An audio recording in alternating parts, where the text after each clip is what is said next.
One of the interesting things actually was he talked about a baby bonus, which of course we know well in Australia from the Howard government. That was something interesting on the domestic front. But the most interesting thing for me was his attitude to war.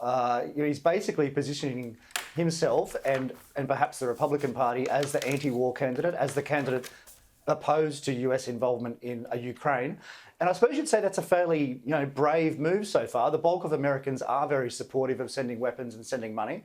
But Donald Trump has smelt the wind, sniffed the wind, if you like, and he's realised that among Republican voters, support has fallen off pretty sharply in the past 12 months, and it's now less than 50%. And so if that trend continues, then that will make it more likely that he'll win the nomination in about a year's time or so's time. Leo, DeSantis is also stepping up his campaign and really drawing on his credentials as being the anti-lockdown governor in Florida. Yeah, I think there's a danger with looking to the past too much, and I think this is something Republicans generally, who by and large have been proven right about anti-lockdown measures a lot of the time. However, I think elections have to be about the future. Look at candidates here who relied too much, Scott Morrison primarily, on their achievements during lockdown.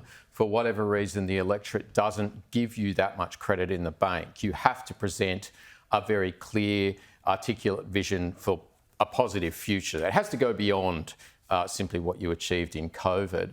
I think in terms of what Donald Trump is doing, it is interesting. I mean, Donald Trump, say what you will about him, has a very strong and clear sense of Americans' anxieties. And this is a real anxiety for most Americans, that if a nuclear bomb goes off in Ukraine, that could end in a third world war. So there's a real risk there, and it's a fear that he's articulating quite clearly early on. And along he's also tapping into the fact that a lot of parents are worried about sending their kids off to lose their life in a foreign war, particularly after the failure in Afghanistan, and we look how it's now run by the Taliban again.